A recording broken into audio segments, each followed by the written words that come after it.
Hello friends, అందరికి నమస్తే. Welcome to my teaching talkies. ఈ క్లాస్ ద్వారా ఇంటర్మీడియట్ సెకండ్ ఇయర్ సాంస్క్రిట్ కి సంబంధించి క్వశ్చన్ నెంబర్ 5 సందర్భ సహిత వాక్యాలు వివరిస్తున్న ఫ్రెండ్స్.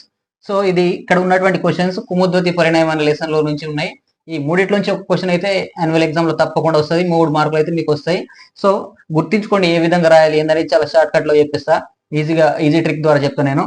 సో ఫస్ట్ ఈ మూడిట్లో ఒక క్వశ్చన్ ఏదో ఒకటి వస్తుంది కాబట్టి దాని ఆన్సర్ ఏ విధంగా రాయాలంటే ఫస్ట్ కవి పరిచయం రాయాలి. కవి పరిచయ అని రాసి అయం పాఠ్యభాగ, ఈ పాఠ్యభాగము, కుముద్వతి పరిణయ, కుముద్వతి పరిణయము అని చెప్పేసి రాస్తాం. తర్వాత అస్య కవి, దాని యొక్క కవి కాళిదాస, కాళిదాసు రాసిండది కాబట్టి కాళిదాస అని రాస్తాం. కావ్యం అంటే ఆ పాఠ్యభాగం ఏ కావ్యం నుంచి తీసుకున్నారో అది రఘువంశం అని చెప్పేసి రాయండి. సో సింపుల్ గా ఇదే లాంగ్ ఆన్సర్ వస్తే కూడా ఈ కవి పరిచయం అక్కడ రాయొచ్చు.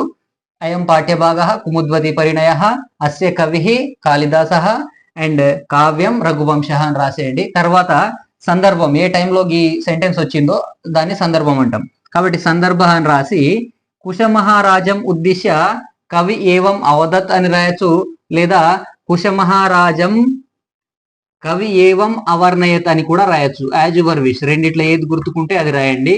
అవర్ణయత్, కుశమహారాజుని ఉద్దేశించి కవి ఈ విధంగా అన్నాడు అన్న రాయొచ్చు. ఒకవేళ ఈ ఉద్దేశ్య రాయకపోతే కుశమహారాజం కవి ఏవం అవర్ణయత్ అని రాయండి. Okay friends, గుర్తించుకోండి. కుశమహారాజం కవి ఏవం అవర్ణయత్ లేదా కుశమహారాజం ఉద్దేశ్య కవి ఏవం అవదత్ అని చెప్పేసి రాసేయండి. రెండిట్లో ఏది రాసినా రైటే. భావం చూడండి, ఇక్కడ క్వశ్చన్ ఇది. ఏ క్వశ్చన్ అయితే ఎగ్జామ్ లో వస్తుందో ఆ క్వశ్చన్ రాసేయండి మొత్తం ఇక్కడ. సో నేను ఫస్ట్ క్వశ్చన్ కి రాస్తున్నా ఇక్కడ కాబట్టి ఫస్ట్ క్వశ్చన్ లో ఉన్నటువంటిది మొత్తం రాసిన ఆ తర్వాత ఇతి ఒక వర్డ్ యాడ్ చేయండి, ఇతి అని చెప్పేసి. ఆ తర్వాత సందర్భంలో ఏది రాస్తారో మొత్తం ఇక్కడ చేయండి మళ్ళీ same as it is. Okay friends, so ఆ విధంగా మనకి క్వశ్చన్ దానికి ఇతి అని యాడ్ చేసి సందర్భంలో ఏం రాసిర్రో అది రాసేస్తే మనకి ఫస్ట్ దానికి సందర్భ భావాలు అయిపోతాయి అనమాట. Okay friends, next second question చూడండి. సెకండ్ క్వశ్చన్ ఏంది అని అంటే సేమ్ ఈ ఫస్ట్ అండ్ సెకండ్ రెండు కూడా ఒకటే. ఈ రెండిట్లో ఏది వచ్చినా కానీ సందర్భం అదే వస్తుంది. అండ్ భావం అని అంటే క్వశ్చన్ యాడ్ చేస్తాం కాబట్టి ఫస్ట్ క్వశ్చన్ నేర్చుకుంటే సెకండ్ క్వశ్చన్ రాసినట్లే మనం, కాబట్టి ఇది కూడా సేమ్ యాసిస్ అనమాట. ఓకే ఫ్రెండ్స్, నెక్స్ట్ భావం చూడండి. ఇక్కడ క్యూ సెకండ్ క్వశ్చన్ వస్తే సెకండ్ క్వశ్చన్ క్యూ ప్లేస్ లో సెకండ్ క్వశ్చన్ రాసేయండి. ఇది అని చెప్పేసి యాడ్ చేసుకుని ఇక్కడ ఉన్నటువంటి మొత్తం యాసిస్ గా రాసేయండి. అప్పుడు సెకండ్ క్వశ్చన్ అయిపోతుంది. నెక్స్ట్ థర్డ్ క్వశ్చన్ చూడండి. సందర్భ ఏమవుతుంది ఇక్కడ థర్డ్ క్వశ్చన్ ఇది కనుక వస్తే ఏంటంటే కుముదో బబాషే అంటే కుముదుడు మాట్లాడుతున్నాడు అనమాట. బబాషే అంటే మాట్లాడడం, కుముదో బబాషే అంటే కుముదుడు మాట్లాడుతున్నాడు. ఇక్కడ కుషుడికి కుముదుడికి మధ్యన సంభాషణ జరుగుతుంది కాబట్టి వారి సంభాషణను ఉద్దేశించి కవి ఇట్లా చెప్తున్నాడు అని చెప్పేసి సందర్భంలో రాస్తాం. కాబట్టి కుశః కుముదయో సంభాషణం ఉద్దేశ్య కవి ఏవం అవదత్, కుముదుడికి కుషుడికి మధ్యన సంభాషణను ఉద్దేశించి కవి ఇట్లా అన్నాడు అని చెప్పేసి సందర్భంలో రాస్తున్నాం. తర్వాత భావం వచ్చేసరికి క్వశ్చన్ క్యూ అంటే ఈ థర్డ్ క్వశ్చన్ మొత్తం ఇక్కడ రాయాలి. క్యూ ప్లేస్ లో క్యూ అని రాయద్దు, నేను బోర్డు సరిపోక నేను ఇట్లా రాస్తున్నా. సో క్యూ అంటే ఈ థర్డ్ క్వశ్చన్ మొత్తం రాయాలి. ఇతి అనే పదం యాడ్ చేసుకొని ఆ తర్వాత సందర్భంలో రాసిందంతా మళ్ళా మొత్తం యాజిటీస్ గా కింద రాసేయండి, సరిపోతుంది. ఆ విధంగా మనకి ఈ 3 క్వశ్చన్ల నుంచి ఒకటైతే తప్పకుండా యాన్యువల్ ఎగ్జామ్ లో వస్తుంది, 3 మార్కులు తీసుకొస్తుంది. ఓకే ఫ్రెండ్స్, నెక్స్ట్ అలాగే ఇక్కడ ఉన్నటువంటి ఈ 3 క్వశ్చన్స్ ఏవైతే ఉన్నాయో అవి విక్రమాంకస్య ఔదార్యం అనే లెసన్ నుంచి ఉన్నాయి. ఈ వీటిలో మూడిట్లో నుంచి కూడా ఒక క్వశ్చన్ అయితే తప్పకుండా వస్తుంది కాబట్టి మనకు 3 మార్క్స్ అనేవి వస్తాయి అనమాట. సో క్వశ్చన్ నెంబర్ 5 లో 4 క్వశ్చన్లు ఇస్తాడు, మనం 2 మాత్రం రాయాలి. ఒకదానికి 3 మార్కులు. ఒకటి కుముద్వతి పరిణయం ఇంతకుముందు చెప్పినవి వాటిలోంచి ఒకటి వస్తుంది అండ్ ఈ మూడిట్లోంచి ఒకటి వస్తుంది. 2 రాస్తే సరిపోతుంది, మీకు మిగిలినటువంటి క్వశ్చన్స్ చదవాల్సిన అవసరం ఏమీ లేదు. సో ఫ్రెండ్స్ గుర్తుంచుకోండి, కవి పరిచయం ఏమని రాస్తాము ఇంతకుముందు చెప్పినట్లుగానే సేమ్ యాజ్ ఈస్ ఫార్మాట్ లో ఉంటుంది. ఇక్కడ లెసన్ నేమ్ మారుతుంది, ఇక్కడ కవి పేరు మారుతుంది, ఇక్కడ కావ్యం పేరు మారుతుంది.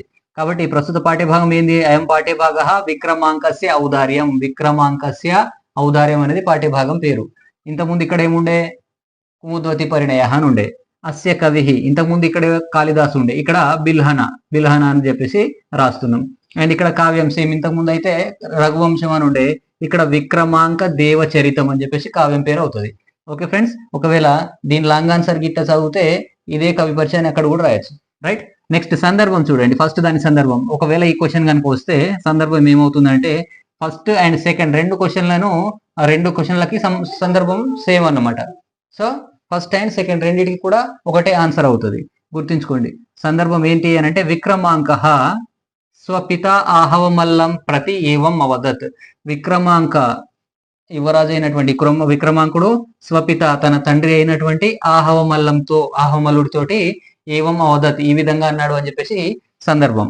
ఇక్కడ భావం చూడండి, ఇంతకుముందు చెప్పినట్లుగానే క్వశ్చన్ యాడ్ చేసుకొని మళ్ళీ సందర్భం దాన్ని కలిపేస్తే భావం అయిపోతుంది. సో ఇక్కడ క్వశ్చన్ రాసినాను ఫస్ట్ది, ఆ ఫస్ట్ క్వశ్చన్ మొత్తం రాసేయాలి. ఏ క్వశ్చన్ వస్తే అది, ఈ రెండిట్లో ఏ క్వశ్చన్ వచ్చినా దానికి సందర్భం సేమ్, ఆన్సర్ కూడా అట్నే రాస్తారు. సో ఇది క్వశ్చన్ వచ్చింది అనుకో, ఇది మొత్తం రాసేయండి. తర్వాత దానికి ఒక ఇతి అనే పదం యాడ్ చేయండి. ఆ తర్వాత సందర్భంలో ఏదైతే రాసిరో లైన్ మొత్తాన్ని డౌన్లోడ్ చేసేయండి, సేమ్ యాజ్ ఇట్ ఈజ్ రాసేయండి అనమాట. ఓకే ఫ్రెండ్స్, ఇది ఫస్ట్ ఆన్సర్ అయిపోతుంది. సెకండ్ చూడండి, మళ్ళీ సేమ్ సందర్భ, ఇక్కడ సేమ్ యాజ్ ఎబో అని రాసిన, మీరు అట్లా రాయద్దు. సేమ్ యాజ్ ఎబో అని అంటే ఈ సందర్భమే ఇక్కడ సేమ్ యాజ్ అని చెప్పేసి. సో ఈ విషయం కూడా అంటే మమైవ గోత్రే లిఖిత కలంక, ఒకవేళ నేను రాజుగా ఒప్పుకుంటే నా వల్ల మన వంశంలో కలంకం ఏర్పడుతుంది అని చెప్పేసి, అంటే పెద్దవాళ్ళని కాకుండా చిన్న వాళ్ళని రాజుగా ప్రకటించినట్లయితే నేను దాన్ని స్వీకరిస్తే నా వల్ల మన వంశానికి అప్రతిష్ట వస్తుంది అని చెప్పేసి, ఇది కూడా ఆ విక్రమాంకుడే వాళ్ళ తండ్రితో చెప్తున్నాడు. కాబట్టి ఈ రెండు కూడా క్వశ్చన్ నెంబర్ 1 లో ఉన్న సందర్భం, క్వశ్చన్ నెంబర్ 2 లో ఉన్న సందర్భం రెండు కూడా సేమ్ అన్నమాట. కాబట్టి ఇదే ఇక్కడ రాయాలి. నేను సేమ్ యాజ్ ఎబో రాసినట్టు మీరు ఇంగ్లీష్ లో ఏం రాయకూరి, ఇదే రాయండి. నెక్స్ట్ భావ, భావం ఏంటంటే ఇప్పుడు సెకండ్ క్వశ్చన్ వచ్చింది కాబట్టి సెకండ్ క్వశ్చన్ రాయాలి. ఇక్కడ క్యూ ప్లేస్ లా క్వశ్చన్ రాయాలి, క్యూ కాదు.